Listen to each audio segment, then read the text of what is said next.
Kebangkitan Kristus menumbuhkan harapan dan keberanian. Dua hal yang dikuatkan dalam peristiwa Paskah yaitu harapan dan keberanian. Harapan sangat dibutuhkan oleh orang-orang yang putus asa dan yang kenyang oleh penderitaan. Selama masa Prapaskah dan Pekan Suci, panggilan untuk bertirakat dan bersetia dalam kasih pungkas dengan kematian, dan kematian menandakan keterputusan, tetapi kebangkitan Kristus meneruskan semangat yang telah pungkas tersebut. Kebangkitan itu juga membuat orang-orang yang punya harapan tersebut berani menyebarkan kasih Yesus, bersaksi kepada semua orang, dan siap berhadapan dengan berbagai tantangan yang penuh resiko sekali. Mari kita sambut tema ini dan kita amini dengan memuji nama Tuhan dari Jemaat 188. Kita nyanyikan bait 1 dan yang ketiga.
Berita kebangkitannya adalah berita sukacita.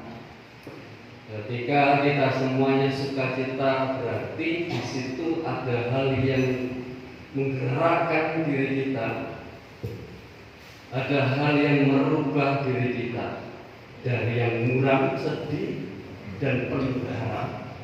Oleh karenanya, mari bersama kita satu hati, kita menyiapkan diri dalam sukacita ini, membaca dan merenungkan sabda Tuhan.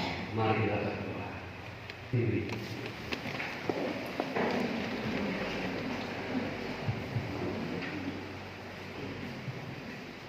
Lukas 24 ayat 1 sampai 12. Bacaan kita diambil dari Injil Lukas 24 ayat 1 sampai 12. Tetapi pagi-pagi benar pada hari pertama minggu itu, mereka pergi ke kubur, membawa rempah-rempah yang telah disediakan mereka. Mereka mendapati batu sudah terguling dan kubur itu, dan setelah masuk mereka tidak menemukan mayat Tuhan Yesus.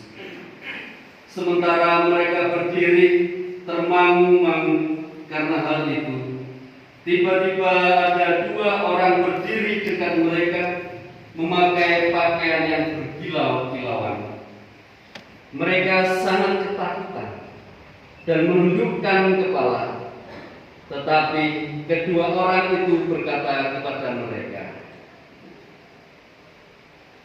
"Mengapa kamu mencari Dia yang hidup di antara orang mati? Ia tidak ada di sini. Ia telah bangkit. Ingatlah apa yang dikatakannya kepada kamu ketika Ia masih di Galilea, yaitu bahwa Anak Manusia harus diserahkan ke tangan orang-orang berdosa dan disalibkan, dan akan bangkit pada hari yang ketiga." Maka teringatlah mereka akan perkataan Yesus itu. Dan setelah mereka kembali dari kubur, mereka menceritakan semuanya itu kepada ke-11 murid dan kepada semua saudara yang lain. Perempuan-perempuan itu ialah Maria dari Magdala dan Yohana dan Maria ibu Yakobus, dan perempuan-perempuan lain juga yang bersama-sama dengan mereka memberitahukannya kepada rasul-rasul. Tetapi bagi mereka perkataan-perkataan itu seakan-akan omong kosong, dan mereka tidak percaya kepada perempuan-perempuan itu. Sungguh pun demikian, Petrus bangun, lalu cepat-cepat pergi ke kubur itu. Ketika ia menjenguk ke dalam, ia melihat hanya kain kafan saja. Lalu ia pergi dan ia bertanya dalam hatinya apa yang kiranya telah terjadi. Ya, berbahagia ialah mereka yang mendengar firman Allah dan yang memeliharanya.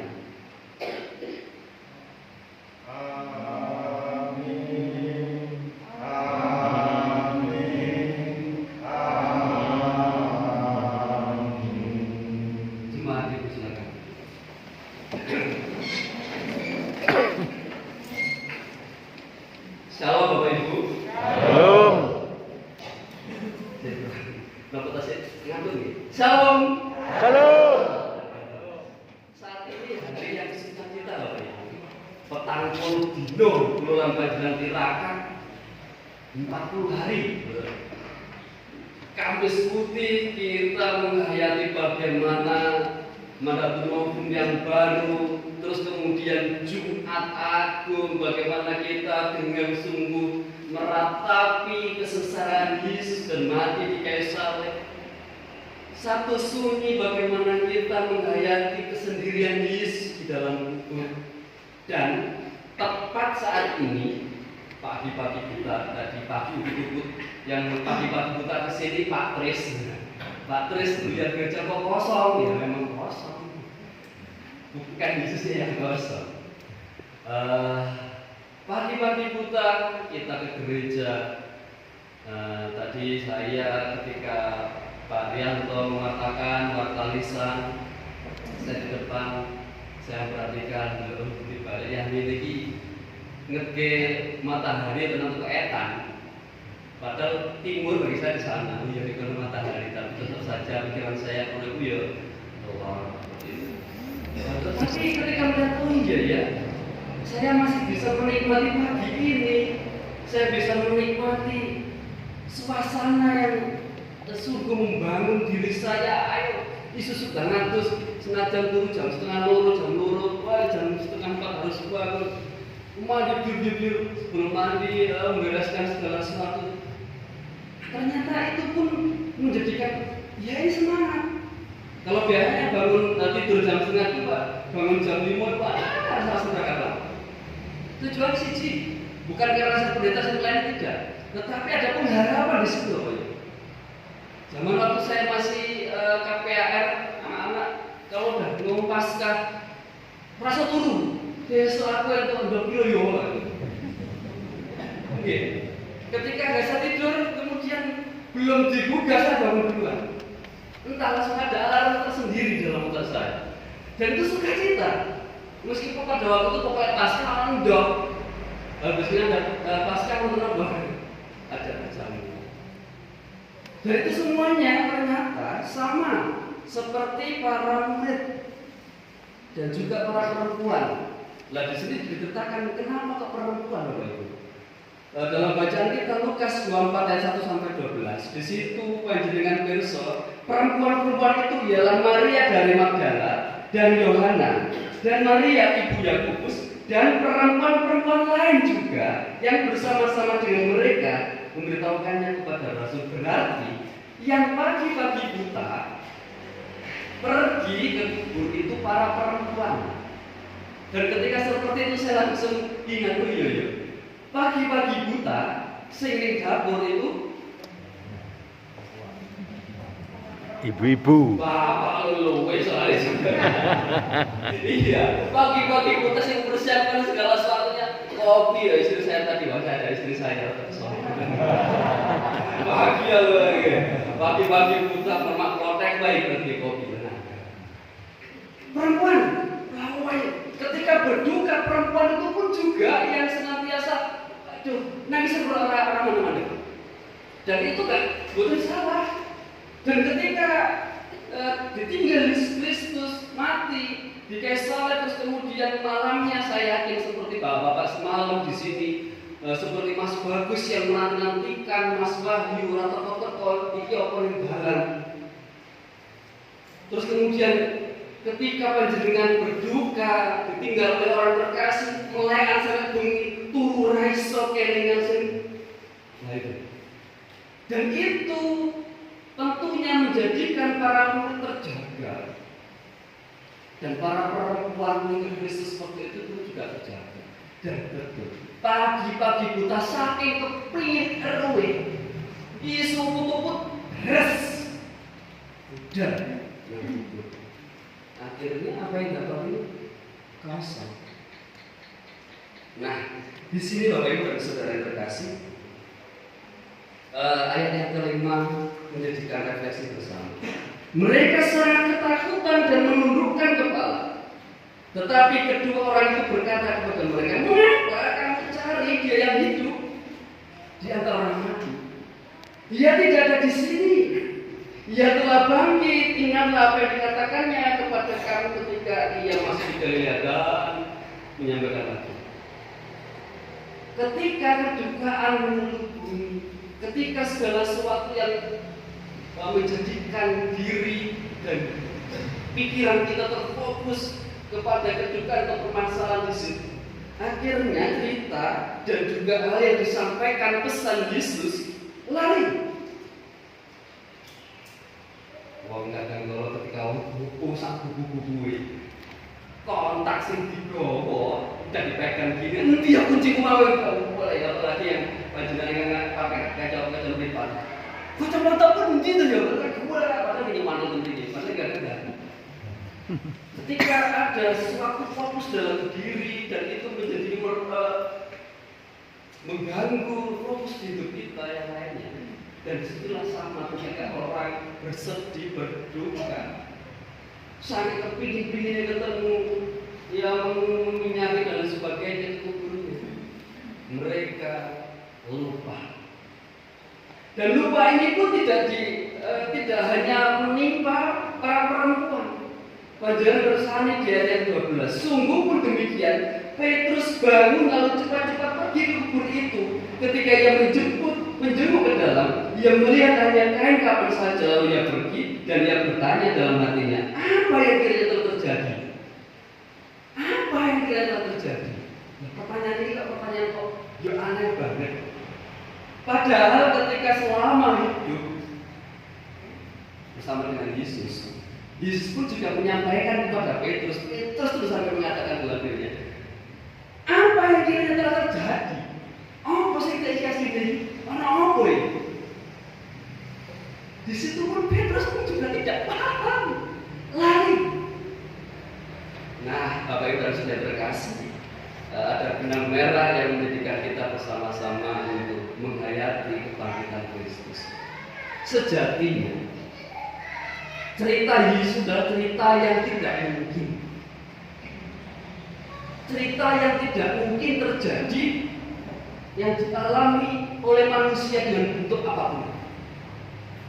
Kecuali untuk zaman sekarang ketika mati, terus kemudian ingin membentuk manusia yang baru, bisa diambil dari DNA-nya, terus kemudian dipisah-pisah, terus kemudian jadi orang baru, bisa.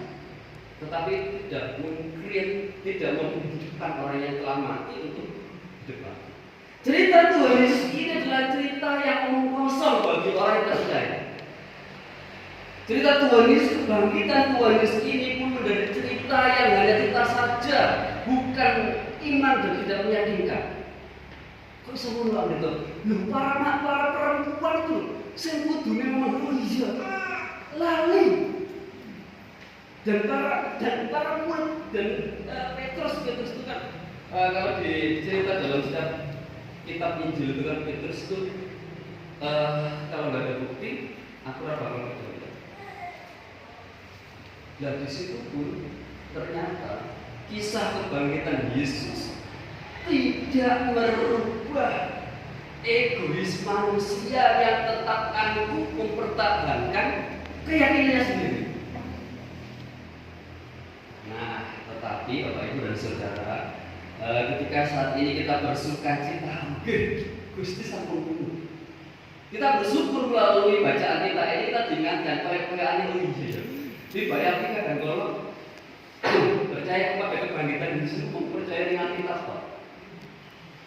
Kebangkitan Yesus ini membawa semangat baru. Iya, Paskah ya mau Paskah. Baru Kamis Putih, Jumat Agung, 5 tahun terakhirnya aja ada satu sunyi.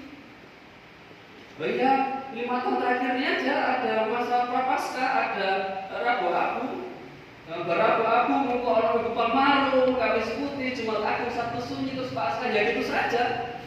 Itu ya urutannya. Tetapi Bapak Ibu, kalau kita memahami dengan sungguh, kebangkitan Yesus itu merubah tatanan dunia sing biasa percaya dan percaya.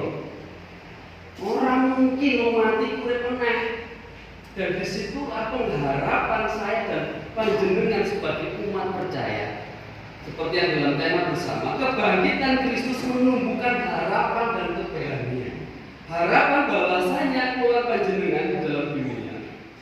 Dunia ini pun menyebutkan segala sesuatu yang tidak pasti. Apalagi ketika saya semalam ketika ngobrol dengan bapak-bapak, saya sering menang diam gitu. Ya engkau jam 4 atau setengah 4 aku setani. Lek gak setani. Jadi juga bojoku dia juga setani. Juga gak setani. Alhamdulillah sukses seperti itu.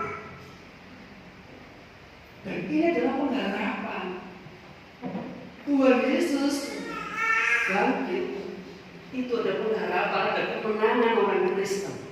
Umpamane pada waktu itu saya menghayal kalau seandainya Yesus ketika hari ketiga nggak bangkit di kubur nggak ada mayat Yesus tapi mayatnya dicolong uang kita lebih nggak bangkit. Tetapi ini menjadi berita lah orang Kristen ini manusia. Tetapi pengharapan itulah yang membuat Paulus bisa menjadi pewarta kasih Tuhan Yesus itu yang mati tapi yang bangkit. Dan kematiannya itu membawa harapan. Dan kebangkitan itu membawa keberanian untuk saya dan panjenengan bersaksi. Lah bersaksi ini bukan dalam artian panjenengan muncul kita ke tengah dolar, betul-betul seperti Yohanes, betul seperti itu. Tetapi di monggo itu bisa dilakukan tapi dengan konteks yang lain. Besok ketika tahun depan kalau seandainya pandemi sudah berakhir, kita bisa arah-arahan dari rumah siapa atau gitu, maupun dari bendungan berikut kita mau via berusaha jalan salib seperti beberapa tahun yang lalu, silakan. Itu pun juga sarana bersaksi dan sah, gak ada yang larang.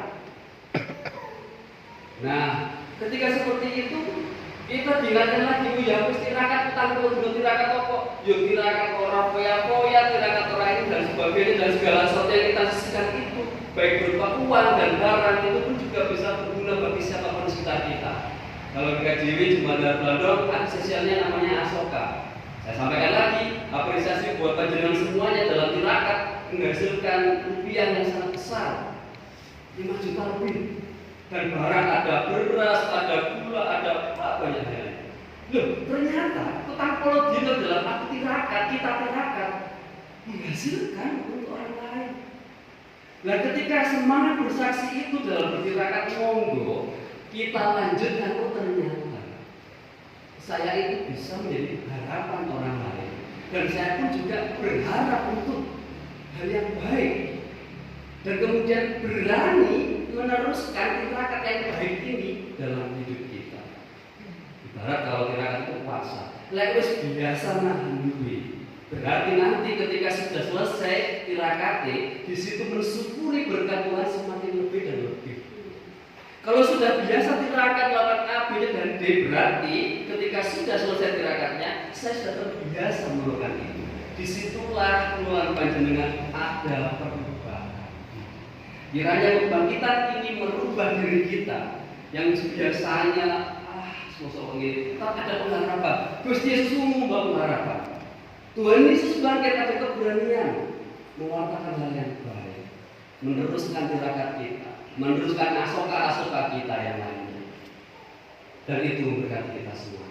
Kiranya kebangkitan ini mampukan puluhan panjenengan senantiasa memberikan, senantiasa menumbuhkan pengharapan untuk orang lain dan juga berani bersaksi bagi siapapun. Amin. Satu untuk kita semua. Oleh sebab itu, Paskah merupakan perayaan kemerdekaan Kristen yang diletakkan Allah sebagai dasar kehidupan gereja.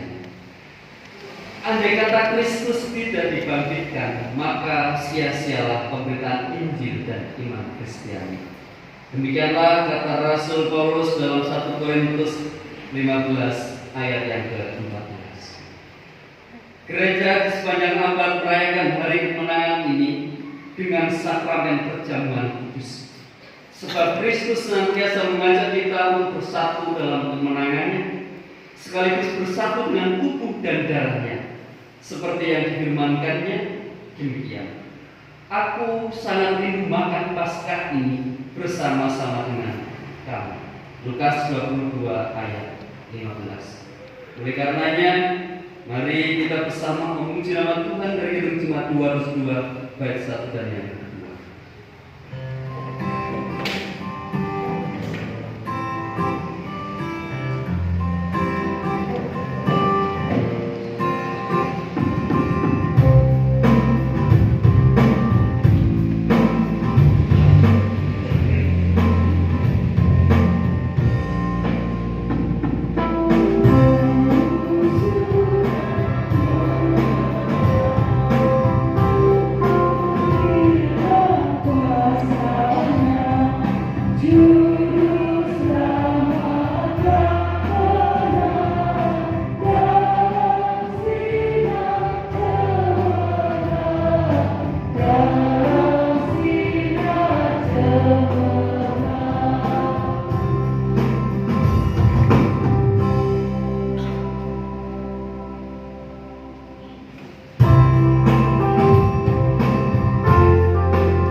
Saudara-saudara, saat ini mari kita datang menghadiri meja perjamuan untuk menerima anugerah Allah yang telah dinyatakan kepada kita melalui perjamuan kudus Paskah. Saudara-saudaraku yang terkasih, sekali lagi marilah kita menyesali dosa dan kesalahan kita di hadapan Tuhan agar kita dilayakkan untuk menerima tubuh dan darah.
dan hendaknya engkau mengenang yang demikian.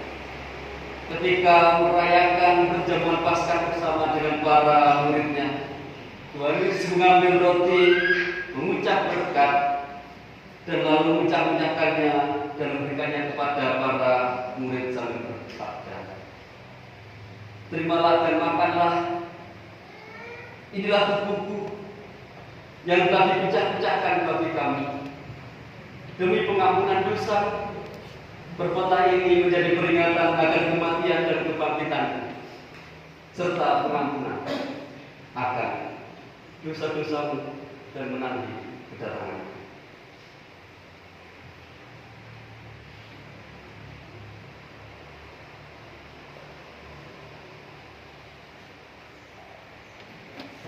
Inilah tubuhku.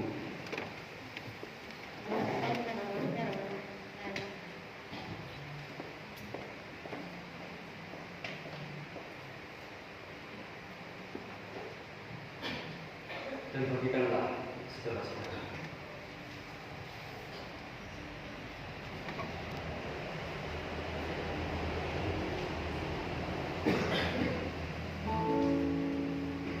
Inilah tubuhku yang dipecah-pecahkan bagi kamu.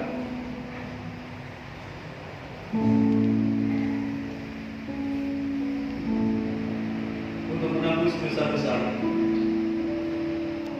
Perbuatan ini menjadi peringatan akan kematian dan kebangkitan serta pengharapan akan kedatangan.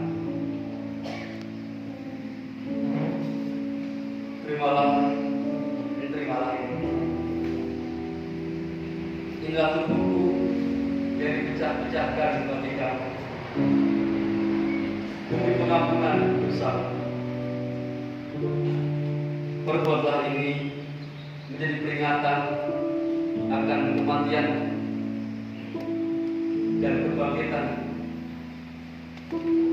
serta pengharapan akan kedatangan. Terimalah. Inilah tubuhku yang dipecah-pecahkan bagi kamu demi pengampunan dosa. Perbuatan ini menjadi peringatan akan kematian dan kebangkitan serta pengharapan untuk kedatangan. Terimalah. Inilah tubuhku yang dipecah-pecahkan, yang diserahkan bagi kamu demi menebus dosa-dosa. Perbuatan ini untuk menjadi peringatan akan kematian dan kebangkitan serta pengharapan akan kedatangan. Terimalah.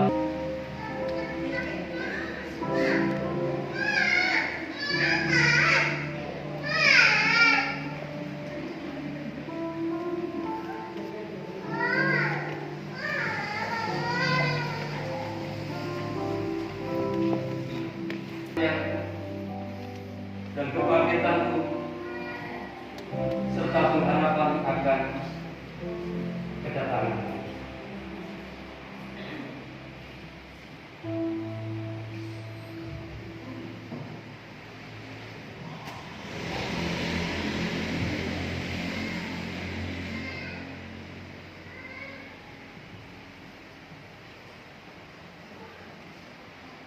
Terimalah. Inilah tubuhku yang dipecah-pecahkan bagi kamu demi menebus dosa-dosamu. Perbuatlah ini setiap kali kamu makannya, menjadikan peringatan akan kematianmu dan kebangkitan serta menanti kedatangan. Terimalah.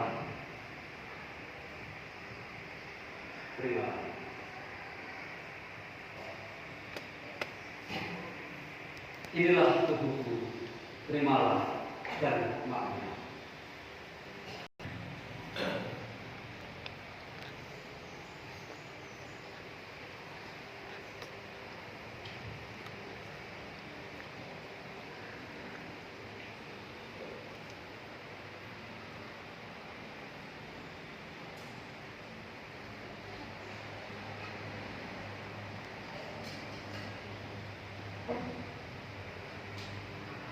Setelah makan roti bersama para muridnya, Tuhan Yesus mengambil jalan dan menuangkan anggur, selalu berkat kepadanya, lalu memberikannya kepada para murid sambil berkata, "Terimalah dan minumlah. Cawan ini adalah perjanjian baru yang dimateraikan oleh darahku, yang telah tercurah demi pengampunan dosa-dosa. Perbuatlah ini setiap kali kamu meminumnya, menjadikan peringatan akan kematian, kebangkitan, dan menanti akan kedatangan."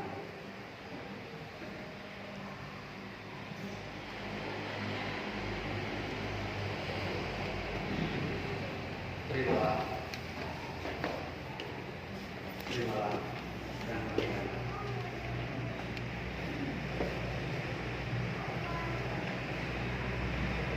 Cawan ini adalah perjanjian baru yang dimateraikan oleh darahku,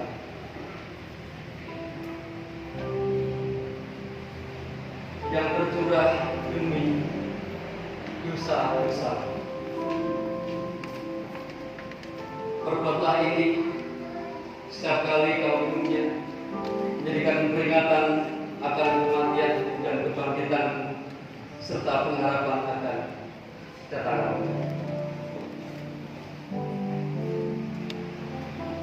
Terimalah. Cawan ini adalah perjanjian baru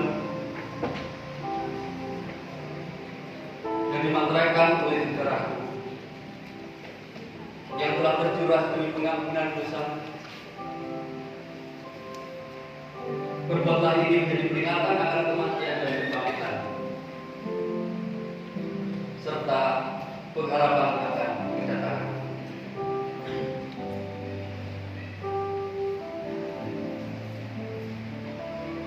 Terimalah.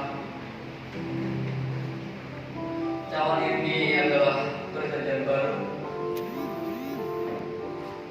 yang dimateraikan oleh darah, yang telah tercurah dari pengampunan dosa.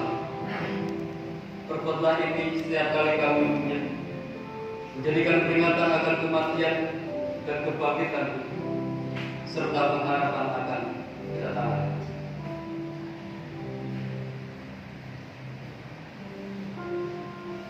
Terimalah. Cawan ini adalah perjanjian baru yang dimateraikan oleh darah,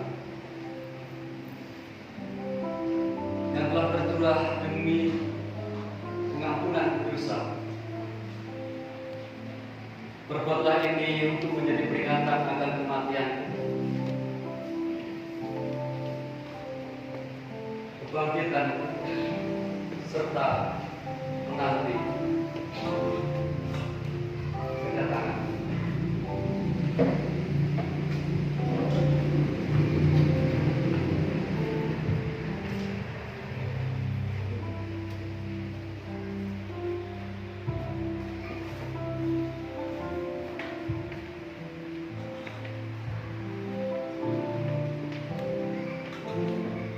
Akan kedatangan. Terimalah.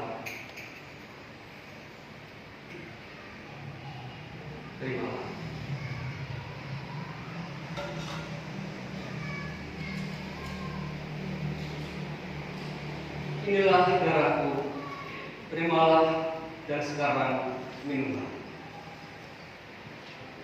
Marilah kita untung dari meja perjamuan Tuhan ini dengan sukacita, sambil mendengar firman Tuhan yang demikian. Aku hidup, tetapi bukan lagi aku sendiri yang hidup, melainkan Kristus yang hidup dalam aku. Dan hidupku yang kuhidupi sekarang ini di dalam daging adalah hidup oleh iman dalam nama Anak Allah yang telah mengasihi aku dan menyerahkan dirinya untuk aku. Galatia 2 ayat 20 menjadi keputusan kita semuanya untuk dari meja perjamuan Tuhan. menyertai kita.